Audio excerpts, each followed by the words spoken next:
Na contramão da crise, Alstom inaugura em Taubaté a primeira fábrica da América Latina para produzir VLT. Ele consome menos energia que os ônibus, ele não polui, ele tem um conforto para os passageiros melhor que os ônibus.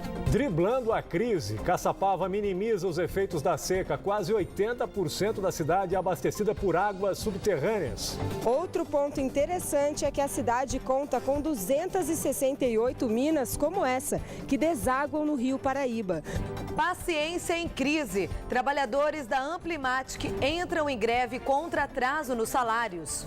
Poder em crise. Prefeita de Piquete pode ter mandato cassado pela Câmara por suposta fraude em licitação. Merenda também em crise. Prefeitura de Cachoeira Paulista faz compra emergencial para abastecer as escolas. Ontem os alunos comeram apenas macarrão. Crise à vista. Basquete do São José deve sofrer novo corte no orçamento. Não tenho dúvida que sim, por conta do próprio orçamento da Secretaria que caiu. E no futebol, o novo técnico chega confiante em pôr fim à crise no Taubaté. Uma posição desconfortável, mas que tem potencial para sair dessa situação e buscar a classificação. O Band Cidade, segunda edição, começa agora.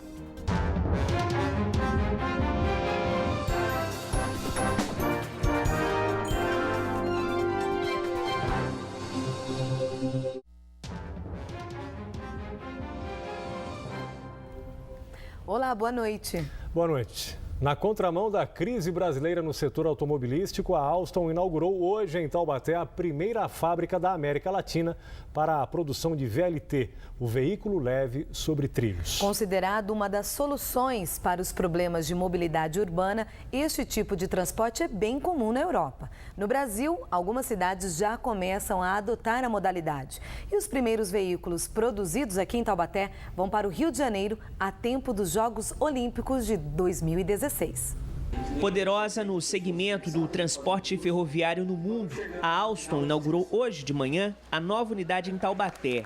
150 novos postos de trabalho diretos e 450 indiretos devem ser criados. Todo tipo de mão de obra pertinente a uma operação industrial. Então nós procuramos eletricistas, mecânicos, pessoal para métodos de processo, planejamento, qualidade, todas as funções operacionais de uma atividade industrial. Esta é a primeira fábrica da empresa instalada na América Latina dedicada à produção do chamado veículo leve sobre trilhos. E o VLT tem se mostrado uma interessante opção de transporte público. Ele consome menos energia que os ônibus, ele não polui, ele tem um conforto para os passageiros melhor que os ônibus e eu diria, a implantação de um VLT numa cidade, você tem que repensar os problemas urbanos da cidade. 50 milhões de reais foram investidos na construção da unidade. Inicialmente, neste galpão de 16 mil metros quadrados, serão produzidos 27 trens, parte do consórcio do VLT Carioca, que deve ficar pronto para as Olimpíadas. E a empresa já tem outra encomenda, 60 trens do VLT de Goiânia, também com produção em Taubaté. O investimento na cidade contrasta com a realidade brasileira, com o declínio do setor industrial. O Brasil já passou por muitas crises, então hoje tem uma crise difícil, vai passar. Nós só temos que, segurar os projetos nessa parte de crise para poder continuar a viabilidade dessa fábrica. São José dos Campos foi a única cidade da região até o momento que teve a chance de ver um projeto como o veículo leve sobre trilhos circulando pelas ruas. Mas a ideia não saiu do papel. O prefeito Carlinhos de Almeida optou por um sistema de transporte diferente, o BRT. E o que estamos vendo em grandes cidades que implantaram o BRT, e o mais famoso é Bogotá, na Colômbia, BRT acaba sendo uma fila de ônibus parado um atrás do outro. E aí, então, no início o BRT parece mais vantajoso, mas ao longo do tempo, em termos de conforto dos passageiros, achamos que o VLT, a partir do momento, obviamente que você tem uma demanda num trecho dedicado suficiente, é a melhor solução. No estado de São Paulo, segundo a MTU, o VLT está sendo implantado entre São Vicente e Santos, na Baixada Santista. O projeto prevê 22 veículos e 15 estações de embarque e desembarque. As operações devem começar ainda este mês. Sobre o sistema BRT em São José dos Campos, a Prefeitura informou que pretende retomar a licitação para contratar a empresa responsável, mas ainda não há prazo definido para a reabertura do processo.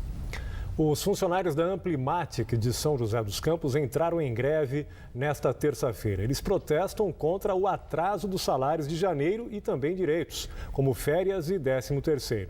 Segundo o Sindicato dos Metalúrgicos, os trabalhadores também afirmam que o FGTS não estaria sendo recolhido no prazo legal e reclamam da falta de transporte. Em janeiro também houve uma paralisação para cobrar o pagamento dos salários de dezembro. A Amplimatic informou que, por enquanto, não vai se pronunciar sobre a greve. A fábrica produz peças de alumínio e possui cerca de 90 funcionários. A Vigilância Epidemiológica de Taubaté confirmou hoje à tarde que a morte do idoso de 64 anos, no dia 19 de fevereiro, foi provocada por dengue. O paciente havia apresentado um quadro atípico da doença porque não tinha febre. Ele morava no bairro Vila Nogueira, o segundo com mais focos do mosquito transmissor. De acordo com a Prefeitura, neste ano já foram confirmados 86 casos da doença em Taubaté e 241 aguardam resultado do exame. Em 2014, a cidade viveu uma epidemia com quase 10 mil casos confirmados. 9 pessoas morreram. Esta é a segunda morte registrada este ano na região. Em janeiro, morreu uma mulher de 39 anos de Caraguatatuba. A Câmara de Piquete abriu uma comissão processante contra a prefeita Teca Gouveia, do PT. A prefeita é suspeita de direcionar a licitação do Carnaval em 2014. Uma comissão especial de inquérito já tinha investigado as denúncias. O relatório final ficou pronto no mês passado. Ontem, por 7-2, os vereadores decidiram abrir a comissão processante. O prazo para a conclusão dos trabalhos é de 90 dias. Se as supostas irregularidades forem comprovadas, Teca Gouveia pode ter o mandato cassado. Por telefone, a prefeita disse estranhar a abertura da comissão processante porque, segundo ela, o relatório da SEI não apontou irregularidades. Teca Gouveia também disse estar tranquila quanto ao resultado da investigação. Prefeitura e servidores municipais de Ubatuba chegaram ao acordo depois da paralisação hoje de manhã de 200 dos 3.000 funcionários públicos. Nesta quarta-feira, eles retornam normalmente ao trabalho. A proposta de aumento salarial de 6,5% foi aceita. A reivindicação era reajuste de 10%. A categoria quer ainda melhorias nas cestas básicas e também plano de carreira. O prefeito Maurício Moromizato, do PT, pediu 3 meses para atender estas reivindicações. As atividades paralisadas hoje afetaram setores de educação, manutenção e também serviços gerais. Muitos pais ligaram para a nossa redação porque as aulas haviam sido canceladas. Quando levaram os alunos, os filhos, para as escolas hoje de manhã, encontraram os portões trancados. O mesmo aconteceu com quem procurou atendimento na unidade de saúde do bairro Ipiranguinha. A Prefeitura de Cachoeira Paulista marcou para amanhã, à 13h, uma licitação para pôr fim ao problema da falta de merenda aos alunos da rede municipal de ensino. Ontem, 2.000 estudantes tinham apenas macarrão no cardápio. Por meio de compra emergencial, a Prefeitura adquiriu para hoje mais macarrão, feijão e frango. Uma comissão de vereadores constatou que os alimentos chegaram realmente à despensa da cozinha piloto. Agora a Câmara cobra da Prefeitura uma resposta para o atraso na licitação. A administração admitiu falhas, mas alegou que o transtorno é pontual e garantiu que com o pregão o problema será resolvido. A seguir, Caçapava dribla a crise hídrica. Quase 80% da cidade é abastecida por águas subterrâneas. E a fase regional do concurso Miss São Paulo 2015 vem aí, hein? Agora são 6h59. A gente volta em instantes. Até já.